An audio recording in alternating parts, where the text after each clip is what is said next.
Well, here I am at the library writing my new novels, and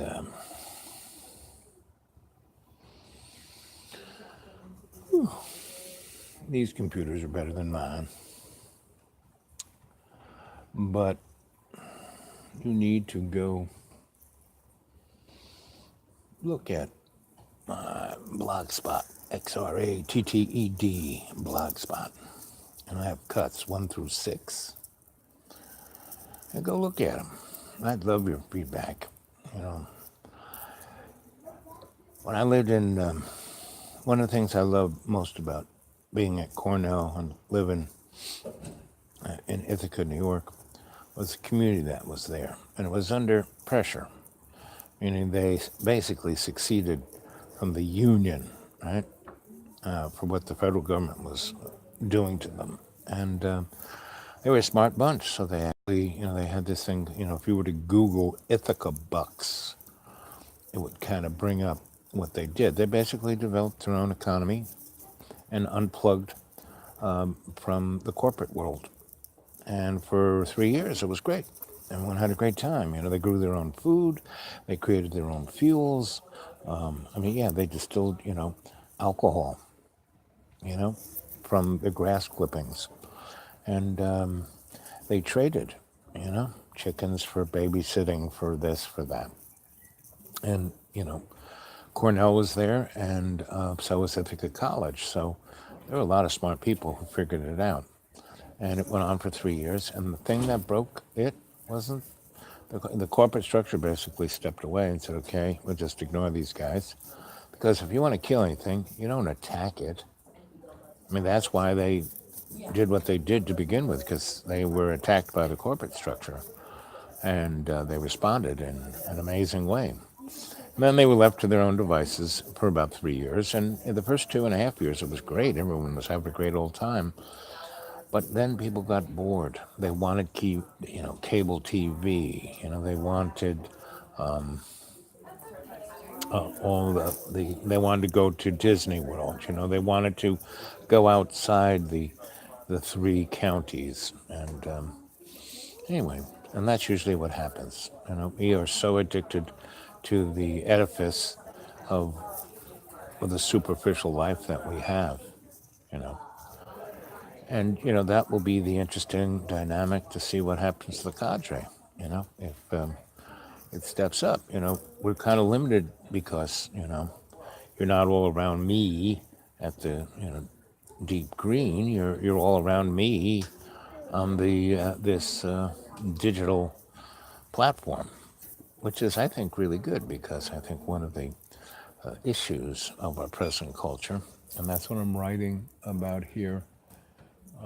My 2 novels that I'm writing, one is called Broken Girl, and the other is called Ear Hair, right? And it's about the dynamic of where we're heading for within the construct of the illusion of our digital platforms. The new world order will look like in 2045. That's when this takes place, 2045. And I've just started, but I'm writing 2 pages a day in both novels. So give me 40, 50 days, I'll have 100 or 200 pages. And we'll see what you think. So anyway, I hope you're doing well. It's Sunday, and I went off and had a nice, there's a nice place to have a Sunday brunch, and I go there, and it's very nice, and it's always full of, religiously people, and I've been going there for, at least 15 to 20 years. And back in the day when it was, the hipster, no, not even the dudes' place to hang out. And, they every Thursday, Friday, Saturday, Thursday to Sunday, they had this thing for $150. You could stay Thursday night, Friday night, Saturday night, and leave Sunday. And you got 2 meals, and either in your room or not. And that room was not just a room; it was a suite. It kind of had a big room with a jacuzzi in it and 2 big king-size beds and couches, and a really nice big bathroom, and there was a wall in between. I mean, there was one bed on one side and one bed on the other side, and then there was a wall with a big opening, and there was a kitchen, a real kitchen with a stove and a refrigerator, and you could go buy food at Food Line and cook your own stuff, and have your own booze, or you get it from they had room service. They had a big pool in the middle of. They had a big courtyard in the middle of the hotel, and one end was, where you came in was pretty well lit, and they had tables and chairs and trees. They had trees all around. It was quite nice, and it wasn't a deep pool. It was basically kiddies, like 2.5 feet deep at one end, and it went down to about 4.5, 5 feet at the other. And they had a ledge on the, I still do, on the deeper end where you could sit, and they had these jets of hot water. But you could, sit, one person could sit there and the other person could stand in front of them, and they could, you know, enjoy themselves. And they kept it really dark in that corner. It was covered up by trees, and there were no windows. No one could really see what you were doing. And this was a party kind of place. And it was a party kind of place from 1998 until it got sold to some, penny pinching folk who basically stopped it from being a fun place, and turned it into just a boring place. And the food was terrible. Whereas back in those days, Thursday night was all the roast beef you could eat, and really good roast beef, and vegetables and mashed potatoes and really good stuff, and baked stuff and they had these kind of, I don't even know what to call them, but they were these German puffy kind of rolls, and the air in the middle, and you sopped up the au jus sauce. It was yum yum yum. And Friday they had unlimited, all you could eat lobster, and lobster Newburg, and lobster everything, and lobster bisque, and lobster ice cream. Friday was the lobster day, and Thursday was a kind of, Saturday was kind of a buffet kind of thing, and the same with Sunday, right? So that was my hangout. So I'm still, and on Sunday, the Sunday buffet were not the party goers. Those folks usually left pretty early on, and the churchy buffet didn't start. They had a morning buffet that the party goers would come, because they were still partying. They'd come and they would leave by 10:30, 11 o'clock, or sleep in and get room service. But the churchy folk would show up at 11:30, and they would change the buffet to churchy folk food. And I would always be there reading a book and writing something in one of my notebooks. And all these ministers, and this was 20 years ago, what are you reading there? And I'd always have the Bible there, and I'd have some theologic book. Hey there, Ink. Looking well. Better in the Omicron vid. Clean cut and fresh, yes. Breathe deep. Been looking at some Wim Hof, yep. So, Ink, I kind of, I started doing my channel, Dreamy Dreamland with Sensei Bob, in the middle of May. And from May until the middle of October, I was out in the deep green, and maybe I put 1 to 3 or 4 YouTubes up, and they were short. But I went back and looked at them, and I would advise you to kind of and I have almost 400 of these programs, and they're all pretty good. I kind of started looking at them, and they're not that bad. Now, they're not like this, starting in mid-October, I got to a place where I had access to amazing Wi-Fi, and I could just go on and on. So you should go take a look at those, right? And also, Ink, see what you can do about broadening the cadre. You know, we're getting close to 300, and John has you know continued to monetize my presence on his channel, and that's okay because I wouldn't have been doing this if John hadn't stuck me on there. But it's like he owns me. I mean, he's really. It's like step and fetch it. It's really like slavery. And I feel like, did you ever see the movie Django? I feel like Django, right? Maybe I'll ask him to change. I'll be calling myself Django from now on, whenever I appear in in his videos. So, did you see the Donnie Chump video we did? I think Thursday. It was or Wednesday. It was the day after, the morning of after Donnie did his address to the Congress.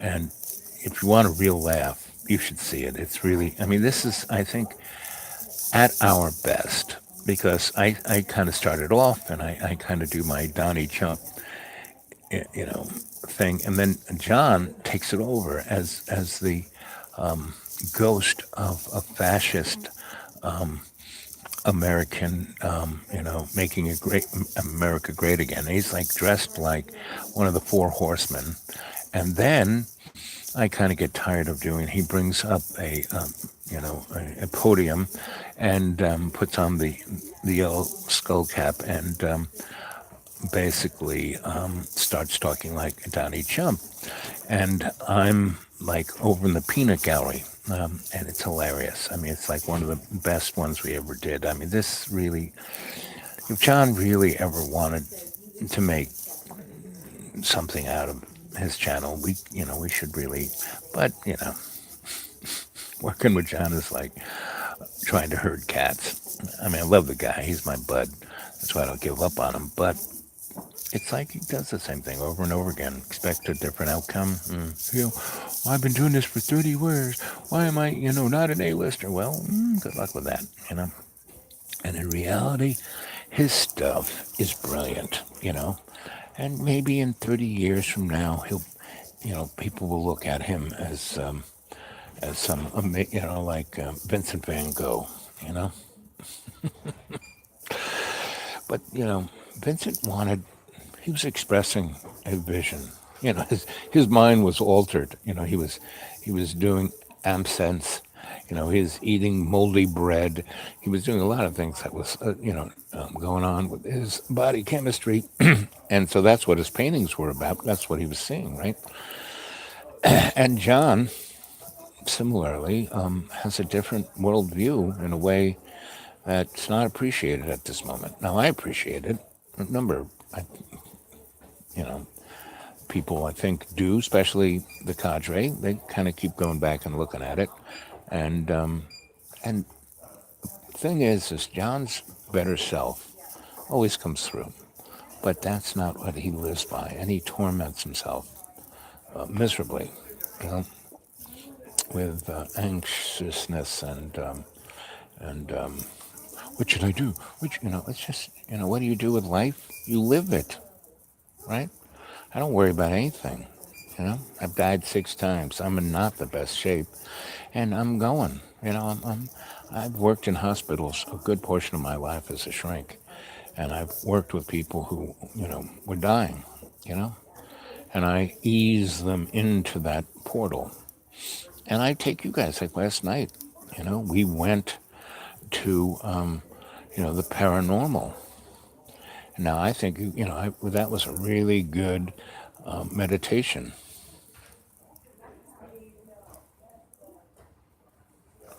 Well, he hasn't done it yet.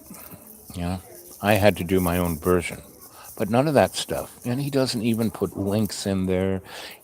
All, I don't know, there's probably 40 or 50 of the videos that I've done on his channel, and each of them gets 86, 90, 100,000 views. And the ones he does where he sings a song or talks about this or that, about how he's bodybuilding, he gets about 12, So his channel is kind of, growing off the back of my things. And, well, he lets me stay there, and I'm not, freezing to death, which is okay. And he's my friend, And like I said, I wouldn't be doing this if John hadn't just kept sticking. But on the descriptions, all the things that would enable people to come to the channel, he doesn't make it easy. If they're looking on his thing, they think that that's the only place I'm at. He never really gives, you know, and he knows this technology. He's been doing it. I mean, he knows everything about it, and he says, "Oh, give me your pin of your YouTube, and I'll fix it up." Yeah, I don't think so.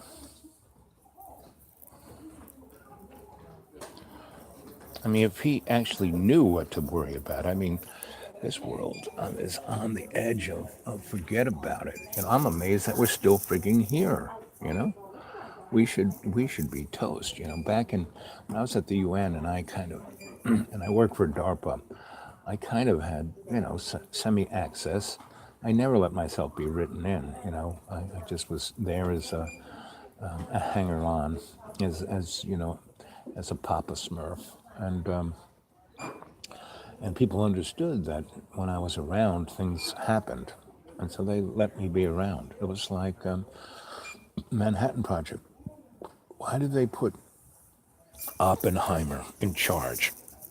I mean, he was a third rate, he was on the bottom of the list in all the universities. I mean, he didn't discover anything. He wasn't like Niels Bohr or Madame Curie or any of those people. Fermi, none of them. But what he was a guy who could get people to work together. And that's me. I'm that kind of guy. I know enough. And it was not that he was a dummy. No, he was a smart guy. But he was like me. He was interested in everything. So he was interested in everybody, and he made everyone else shine. And General Groves General Groves had any positive characteristics, was that he could pick the right people for the job. And so that's why he put Oppenheimer in charge. And that's why I've been in the places that I've been, And as a number of my clients have observed, I'm a guy who is, I'm an acquired taste. Okay, what are you guys saying here? Let's go back here. Howdy, looking well, better in the old chrome bed, clean cut, fresh. Well, I'm basically a homeless guy.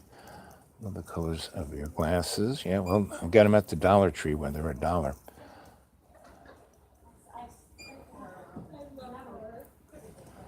Yeah.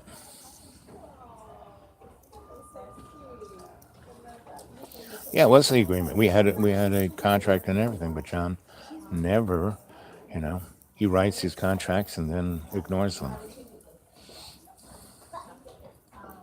I know the stories. Exactly. And that's why I let them go on there, because they're immense, meaning they have a value out there in the world. And I'm more, it's not so much about me, it's their, effect. It's the pebble in the pond.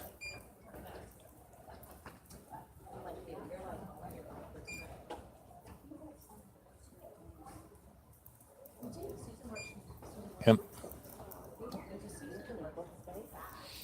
Yep. Hey, Ryan. Good to see you, bud. Yeah, we signed a contract, and he's never lived up to any of it. Period. Now, I do all the shopping. I cook all his food. I spend what meager money I have on food for him, and yeah, he throws a few bucks in it, but he will scream at me for getting, why'd you go to Kroger's? You need to go to the, and if you go to the co-op, it's the same food, the same truck that drops it off at Kroger's, drops it off at, and it's, they just like at Kroger's, the same food that they sell as regular vegetables, they kind of clean it up and put it in the organic section,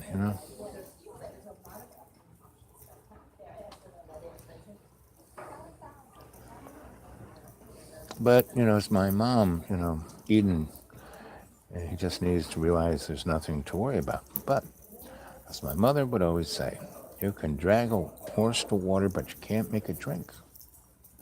I mean, I'm right there as the best example. I mean, here's a guy, I'm basically, at least 4 or 5 times a month I'm operated on, right, to keep me going, you know.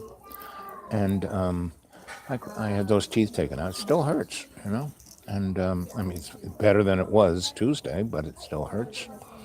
And the thing that clears it up is my meditation. So I look at it as a positive thing. When they, inject the gigantic needle in my eyeballs. You guys ever seen the movie Clockwork Orange? And when they had Malcolm strapped in the chair, and well, that's what they do to me. They put me in a chair, they strap me in there so I can't move, my head can't, and they like put these things on my eyeballs and shoot this juice in my eyes so my eyes get numb and I can't even move my eyeballs. And then they come at me with a gigantic needle and they stick it in my eyeball to the back of my eyeball and they squirt this juice in there. And it keeps it so I can see. It deals with my diabetic eyeballs. And I mean, when you have diabetes and neuropathy, and you're genetic, my mother had it, my grandmother had it, this is a genetic thing, you know. And yes, for 10 years, I was Mr. Hedonist living in the swimming pool of chocolate mousse, and that exacerbated it, and I was almost 500 pounds. But then I died in a plate of spaghetti, came back, and took 2 years, and that's when I wrote all those novels that are on xratted.blogspot.com. And, I took that as an opportunity to change, to navigate another direction and to realize, okay, I'm pushing 70, I'll be 70 next year. This birthday I was 69. And, I will experience amazing things between now and the time I drop off. And last night we went to the paranormal garden, right? The house on the lawn, right? And the sanctuary, the paranormal. And I go there daily. I talk to those folk daily. So that's why I'm doing this, because I want to spin you guys up. So when I'm gone, you guys will carry on, and it'll be in your up to you. You will be the thing. So like I take my blood sugar, not daily because I can't afford the strips or the steaks, and it hurts when you prick your fingers. So 3 or 4 times, a couple times in the mornings and a couple times at night. And as long as my average is about 113, I'm good to go. And John, so I have a slice of bread, piece of toast with my soft-boiled eggs. And he's like, oh my God, you're gonna, one slice of bread a week, not gonna do it. Right? A whole loaf of bread in a matter of hours, soaked in, olive oil. Yes, that'll definitely spike my blood sugar and also put pounds on me. But I have been losing 1 or 2 pounds a month. I went from almost 500 pounds down to 230. That's pretty good. And I keep going down, and that's why I'm alive. And everything John says is right, but the best example, the best lesson is by example, right? And so, and that's why John is the canary in the social coal mine. He really is. Look at in the 19th century when they were down in those coal mines and they had no technologies, but, whole crews of guys in the mines would be dead. They go down there, look for them, and they were dead. And it was gases and the lack of oxygen and the this, and they kind of figured that out.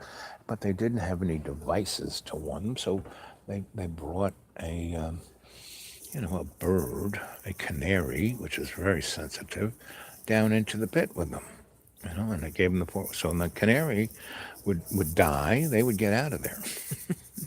So John is a perfect example of that canary. And all I have to do is watch his YouTubes. It's like watching a canary in a cage. So anyway, so that's what it is, and there's really nothing I can do to hold John to any kind of contract or anything. All I can really do is when we do a YouTube on his channel, I can, I kind of say, okay, we're going to do a live chat, not something that you can edit and take things out, because he gives me no animus, nothing about how it looks. And he's the best writer, the best cinematographer, the best. No, so I make if you go look at the Donnie Chump video we did, I guess, if Donnie gave his thing at the Capitol on Tuesday, then it was Wednesday morning. And I always, whenever I do a video with John on John's channel, I always do a live chat. So I have a copy of it on my channel. So the one that I have is called Guten Morgen, like German for good morning. And John's is whatever it is. And it is quite, if you want a good laugh, go look at that. And John, like I said, his heart is pure. He really is. But, the rest of what he's the product of, well, like I said, canary in the social coal mine. So, guys, what did you think of, well, I've changed quite a bit since listening, taking a piece of the earth, observing Love's So Creation Museum at work, cranking up. Yep, the antenna. That's right, Mr. Ryan. Yep. How do you keep your ball still? How do you keep your ball still? I don't know about that. Hope everyone is well. Good afternoon, Cadre. Let's see. We have jumped off the building, but we're still falling. Exactly, Eden. It's just like a Wile E. Coyote, He's chasing the road runner with that rocket strapped to his back, and he zips off the cliff, but he's like zooming up in the air, and then, the rocket and the inertia just keeps taking him up, and then he kind of hits the apex and comes down, and still the bottom of the pit is way down there, and his little ears are flapping, and he's going, oh, this is kind of fun. And it isn't until he sees the floor coming up towards him that he goes, oops. And see, we haven't quite got to where the floor is coming at. Now, Donald Trump is definitely, a good portion of what the floor is. Ba-da-boo-boo.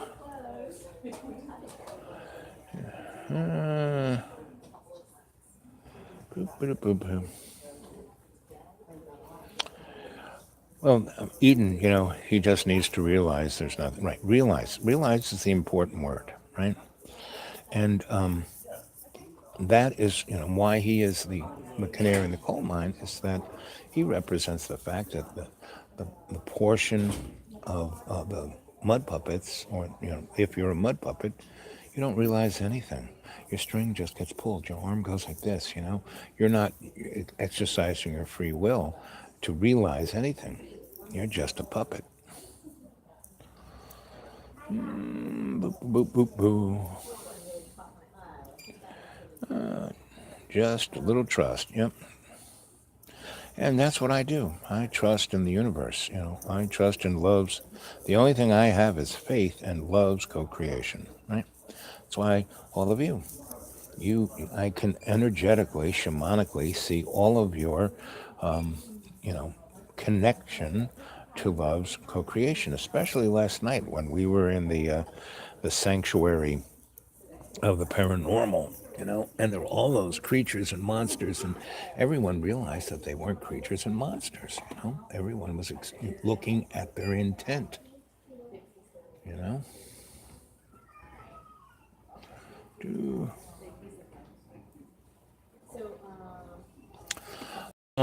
Well, the school is in the middle of a forest, right? But it's not the deep green. The sad thing about the school is that whole mountain, whole bent mountain is dying. The air pollution It's kind of, it spikes out, so whichever the way the wind blows, and there's lots of industry. There's chemical industry in Radford that blows on the south side of the hill, and that the weather comes from that direction, and and the southwest, and so it goes into the groundwater, not so much the drinking water, because we're actually in a whole nother water table on the north side of that mountain. And but the fungi, all the connective tissue of the forest, it's like connected within a 600 square mile area, and it has been poisoned. And again, it's been chemically poisoned, and it has been spiritually poisoned, because that where the school is was like one of the Cherokee's most sacred spots, and there were so many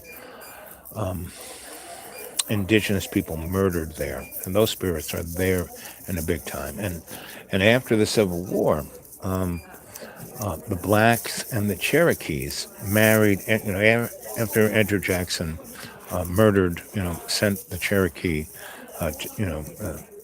basically did a industrial sized genocide on the Cherokee. But they were doing it to every tribe, not just the Cherokee. And the Cherokee was just the most well advertised. The Trail of Tears, and this was a center of that. So there's so many energetic ley lines that go right through our hill. So it carried all of that sorrow, all of that energy of genocide, and things don't die immediately. And so the blacks and the Cherokee married into each other, thus having a hiding in plain sight. And it really wasn't until, when I bought that property in 2004 or 5, the last of the black families were murdered up there. Um, and you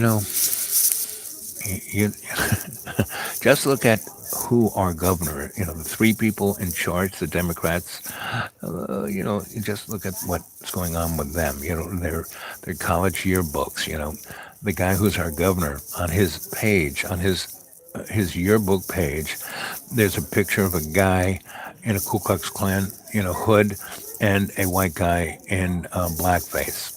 And and that was like 1988 or something. It's not like 1956, So, this is where we are. This is what's going on.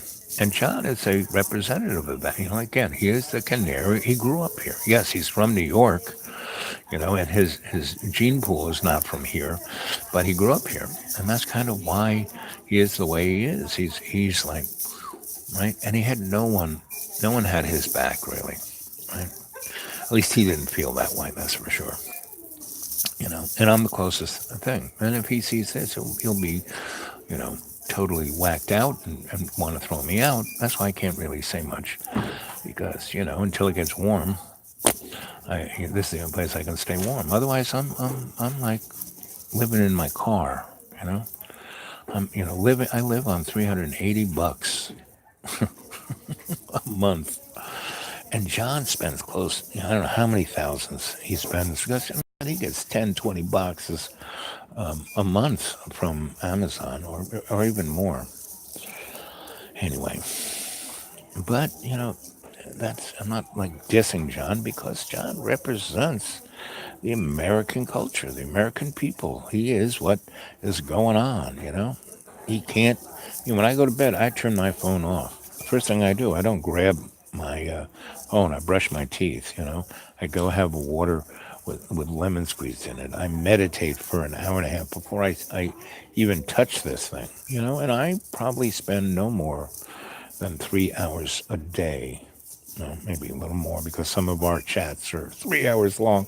So let's say somewhere between 2.5 hours to 6 hours a day. That's it, right? But that's because my job at this moment is to inform you guys, the cadre, to tell you stories. I'm your griot. And you're not visiting me at the Deep Green. And I can't be at the Deep Green now because that place, I'm in the center of a 200 square mile, you know, uber Appalachian poverty, meaning in that 200 square miles, 50 miles from me is Johnson City, Tennessee. 50 miles, and that's west. 50 miles to the south of me is Boone, North Carolina. 70 miles to the south of me, or maybe a little bit more, maybe 80 miles, is Asheville, North Carolina. To the north is Bristol. That's 70 miles. So right where I am, there is no 911. There is no police, no fire department, no ambulance, no doctors. I have to travel 40 miles to see a doctor. And so that's why I come to Rona, because I have wired myself. I have really good doctors here who take care of me, who care about me and keep me off book, or put me in a program where I don't have to pay for it. Like I'm a lab, like my eye guy, I'm one of his lab rats. My endocrinologist, I'm one of his lab rats. And my other doctors who take care of me, unless I really need them, I don't really, my podiatrist, my bone doctor, and my endocrinologist, he's a really smart dude, and so he can tell me exactly what's going on with me on any organ or any system, anything. And he's amazed because I don't take, I take very few of the drugs they want me to take, and I keep my homeostasis with meditation and diet, right? I mean, that's why my blood sugar is at, between 90 and 119. It's because I'm very, I, know anything, right? And that's why I keep losing a pound or two a month, right? I can't really walk around because, where your ankle meets your foot, you have 9 little bones. And my diabetes and my neuropathy and my Charcot legs dissolved those bones. They wanted to chop my legs off. I used to walk around with metal clamps and walk with a walker. Now I have these little ace bandage things that I put on my ankles, so if I were to, let's say, trip or step on a stone or lose my footing on a step or something, my foot won't snap off because physically it could, you know. But because I use my legs, I get up, I sit down, I get up, I sit down, I get up, and I move around, they work. Most people just don't move, and therefore their legs atrophy. And, I at the school, I carry the wood from outside, the big pile that's about 20 yards from the front door. I carry an armful of wood, and then I carry it down the steps, you know, and I make the fire, and that keeps the whole frigging school warm. And our little pile of wood is diminishing, so I don't, unless it's really, really cold for a long period of time, I don't really do that. And I also, go upstairs and start John's fire in his wood stove. And when that wood stove's going, he doesn't need to put on the electric heat. I mean, it really heats upstairs and all he has to do, I start it up, and all he has to do is throw a log or two in it every 40 minutes, and he could keep it warm forever. But again, as my mother would say, you can lead a horse to water, can't make it drink. And I make him, I want to have vegan food. I make vegan food. I'm tired of vegan food. I want this. Okay, I'll do that. Chicken. All I want is chicken. Okay, I get chicken. And every time I go shopping, I get yelled at because it's not exact. So I said, go down and do your own shopping, because he'll give me, $100, and I spend $200 on food. He'll give me $60, and I'll spend $150 on food.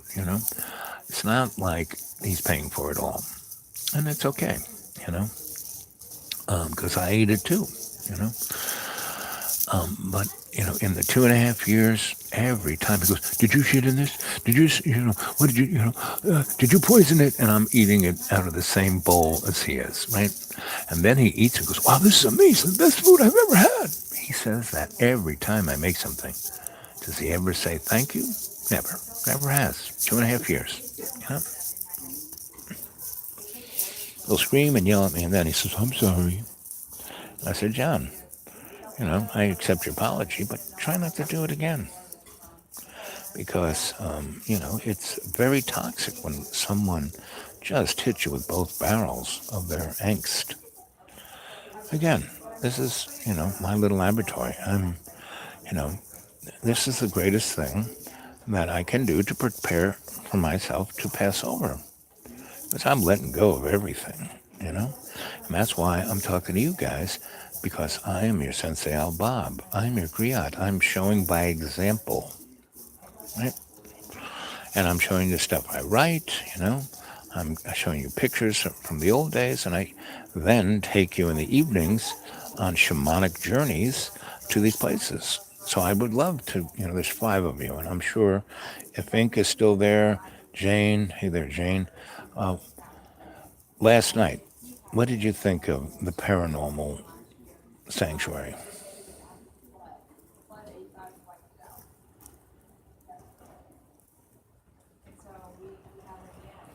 And Eden, like I said, so I'm in the forest where the school is, but it's dying. It really is. And you guys really need to go back and start looking. I put up almost 300 shows. I think I have. I think I'm going towards 400 shows. And some of them are pretty amazing. And there's this one I walked through the forest and I showed the connective tissue because our driveway, our 2-mile driveway, our riverbed, they cut into the side of the hill. And so you can see all of the roots. But the other thing you can see is all of the fauna and all of the fungi. And the fungi is like the nervous tissue of the forest. It's what brings, you know, everything that heals the forest to the forest. The roots just bring in the nutrients. It doesn't bring in the healing. The roots don't really bring in, just like you guys. I energize you with you breathing 20% in and 30% out, and you bring the prana. Well, the thing that brings the prana to the forest is the fungi, right? And if they wanted to heal the planet, all they'd have to do is start focusing on the fungi. Because that fungi will heal, will eat up any toxin. It's really amazing stuff. And the other interesting thing is, when I was at Cooper Union, when I was at the UN, at that NGO of alternative technology, we already realized that photovoltaics and wind power was not going to do it because there was no real way to store that energy. And in reality, the building of windmills and photocells are pretty industrial. I mean, they have a pretty big carbon footprint of their own. And what's really interesting, though, like you look at Germany. Germany is a good example. They got rid of all the nuclear power, and they basically try to be, a renewable place. And the more wind and photovoltaics they bring into their country, the lower their efficiency of their electric grid is, and the more their carbon footprint goes up. It's really quite interesting. And back in the day of the Manhattan Project, and before then, you guys should really go study Madame Curie, because she, one individual soul, like go into Shambhala and go hang out with Madame Curie. Maybe we'll go there tonight, because she discovered, her and Niels Bohr and a bunch of other physicists who were more chemists, meaning she added more things to the periodic table than anybody. And so she basically,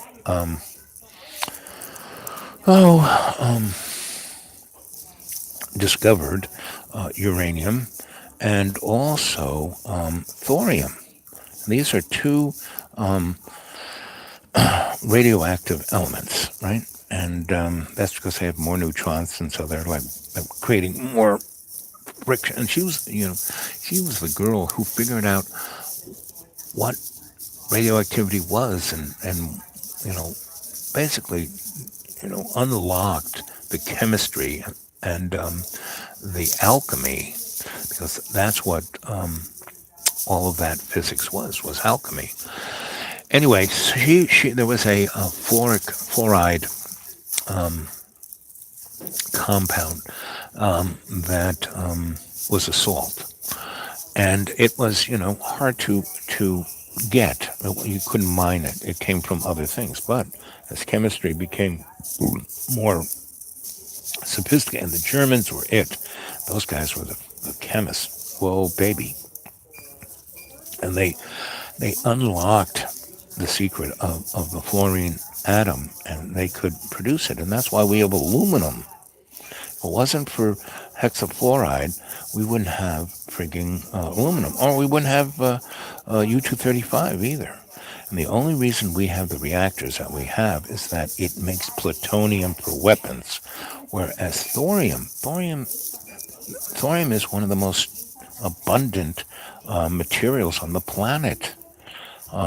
It's in the ocean. It's in the earth. It's like one of the major components, and uranium and thorium are what makes our gravity, because it's what keeps the molten ball in the center of Earth going. It's a nuclear reactor down there, right? And it's mostly from thorium. And they kind of discovered this, but they realized that thorium, first off, when it cooks, it doesn't make any isotopes like uranium does. Uranium makes plutonium and all these other really nasty isotopes that last for hundreds of thousands of years, whereas the byproducts of a thorium reactor is none of those isotopes, and whatever radioactive byproducts it makes, you can just keep cooking it. See, that's the thing about when you put uranium into a reactor, it only uses maybe 30% of itself to make the reaction, to make heat, to boil water, right? And it does it at such a high temperature that you need this Rube Goldberg device, whereas thorium cooks right at the temperature, meaning your basic uranium reactor cooks at about 3,000 degrees, right? So you're getting pumps and heat, which is, like I said, a Rube Goldberg device. And you have billions of tons of super deadly waste product, where in the thorium reactor, you make these little pellets, and it doesn't even have water. It has air that mediates it, and that air is hot enough to then put it into a steam generator to make steam to run a turbine. And there are actual, what are they called? Heat sinks. That they don't even have to do that. That it heats these heat sinks up, and these heat sinks make electricity. And Lockheed Aerospace has just, made a reactor that they're going to put in an airplane. That'll be able to fly for forever, because the hot air coming out of it will be from this kind of reaction.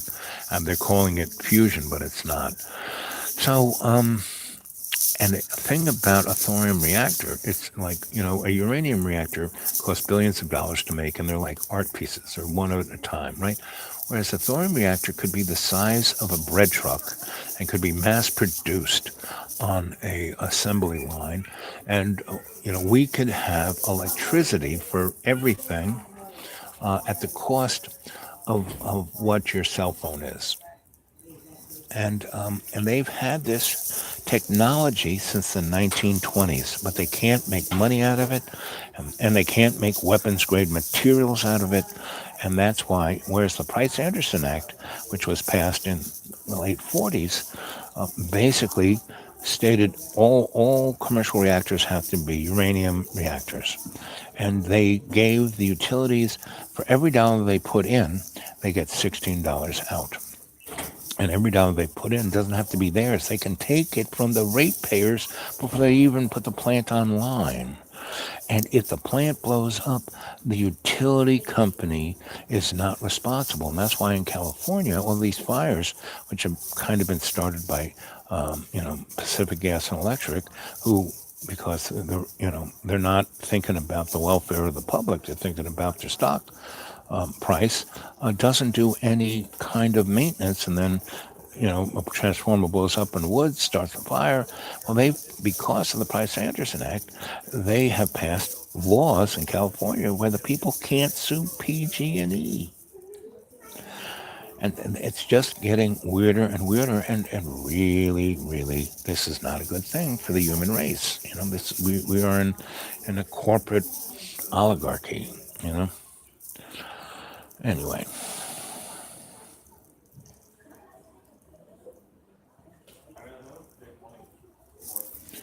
Yep, this is a digital hedgerow. Exactly.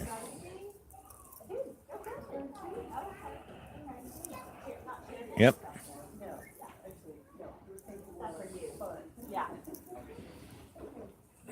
Yep, the mushrooms. Yep.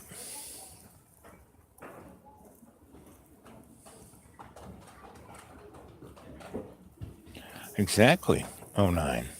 There are mushrooms that greatly strengthen and heal our nervous system. And what's really interesting, all of those compounds you can manifest in your bloodstream when you go into state. Every time I bring you into state and have you take the prana and swirl it through your blood and enhance your mitochondria, it's bringing all those compounds into your system.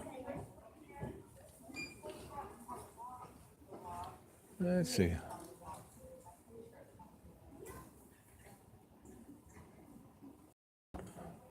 Hence gravity. Yep. Look. Yes. Yes, I saw all you know, the mud flood videos, and I was exposed to that information from Madame Olga Kluver, 1968.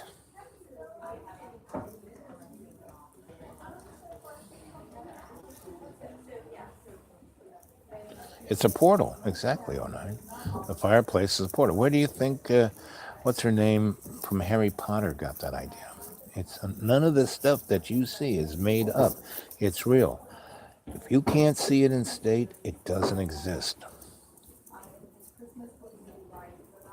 Yep, you can draw in what you need through your breath, but we need to be out in nature to do so. No, I mean, it's good to be out in nature. And oh 09, when spring comes, come and live with me out on the deep green. If you want to be in nature, this is the place. I'm in the middle of a 200 square mile area where there's nothing but a gigantic river that goes right in my backyard. There's a lake I live off of that has a 1,200-mile coast. They put a dam, they flooded a whole valley. So, and I live in a what are known as a sawtooth mountain range. So there are all these mountains that do this, not do this. And so the water filled up all around all these things. And there's only one little county road that goes through the 200 square miles. So there's no traffic, there's no air pollution, there's no factories, there are no farms, I mean, there are farms, within, you know, 3 or 4 mountain ranges on the other side of me. And there are industry, within 50 miles of me, but not next to me. And there are all these mountains between me and them, so whatever's blowing hits the side of those mountains. And there's amazing water, really super pure water. So they'll come. I invite you all. Yep, yep. I invite you all. And I have a nice 3 acres. I don't, but that property of the deep green. And I've cut trails into those 3 acres where there's enough space to camp 30, 40 people. There's 30, 40 little campsites, and it's kind of like camping. There's electricity, there's water, there's a toilet, there's a kitchen, there's a lot of good stuff there.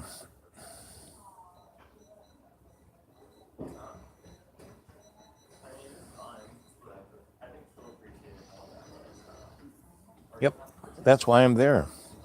I found that place when I was teaching, or not teaching, lecturing at ETSU and at Boone and at UNCA.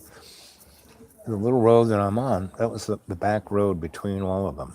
Right, so I didn't have to go like 40 miles this way and get on the interstate and then come. I just I found this little road and it was so beautiful, and I would just, no one was on it, and I was just and then I found this place, and the rest is history.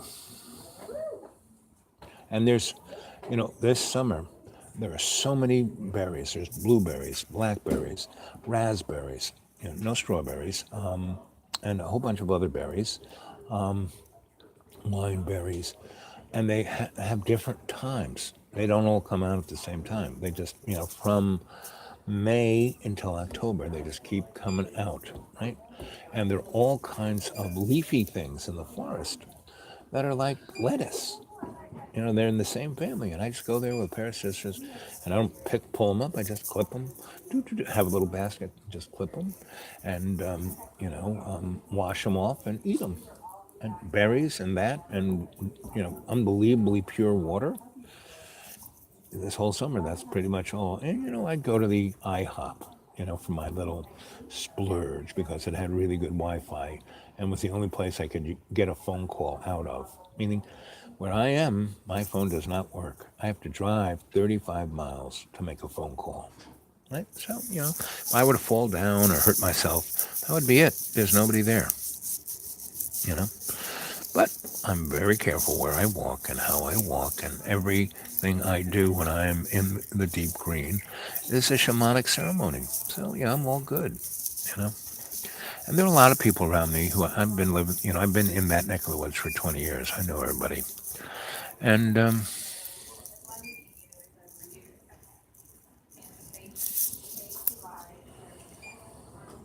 there you go.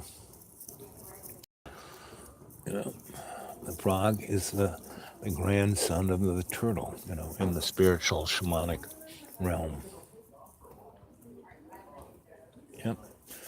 And all of those creatures are all around. I mean, again, you should go and watch my earlier, go to the other end at May where I started and start watching them, because every morning I would get up and I would do my exercises, my kajas, and meditate, and all you could hear was hundreds of birds singing to me.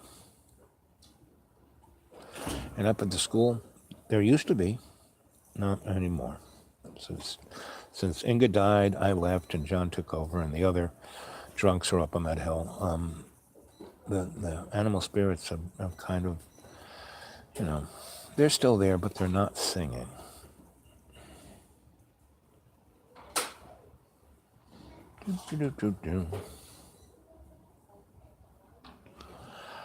So, yep, when spring shows up, I am there to be your Sensei Al Bob. And like I said, there's tons, and I got a ton of everything. I got tons of camping gear. I mean, if you got camping gear, bring it. If you got, the thing I need are chainsaws and weed whackers. But other than that, I got all the tools I need. But bring whatever you want to bring and stay as long as you want. Winter, it gets tough because it gets really cold, and all my water pipes are hoses on top of the ground, and they freeze, so it gets tough.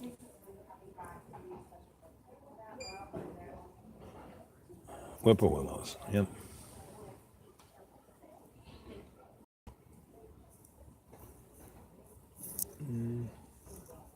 Anyway, so it's 1 hour and 10 seconds. So there's 6 of you there. So how many of you were around last night for going into the sanctuary of the paranormal?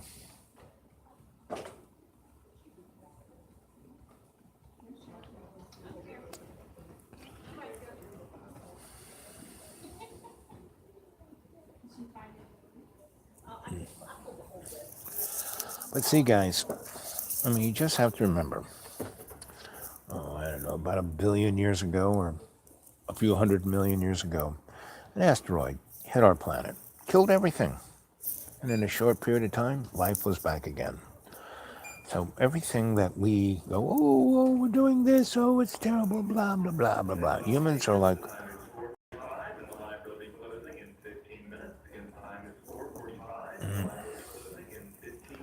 well, I got to go. So tonight, come on down at 7 p.m. and try to get as many people, each of you, if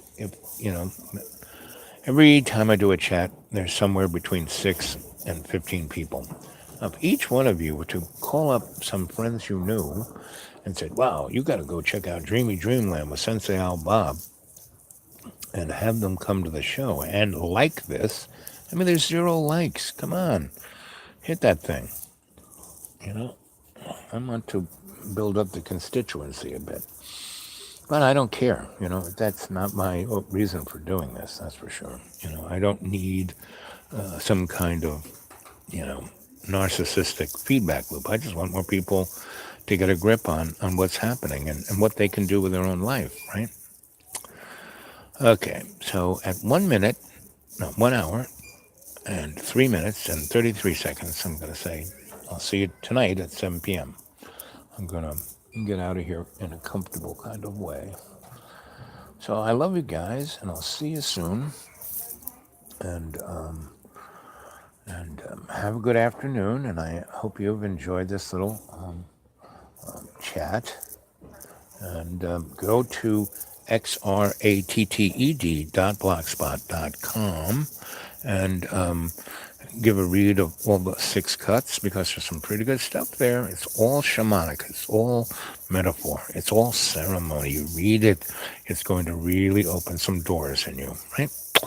And, I could use, if anyone wants to send me, something to Al, M-A-R-T-I-N-O, through Western Union, and then get a hold of me at my the Dude Awake 42 and tell me what the tracking number is, and I can get it. I'm going to try and set up some kind of easy payable mechanism that you can, because John was, why don't we set one up and we'll do it through my bank? It's like, really, John? Anyway, so, but, I've only been doing this since May.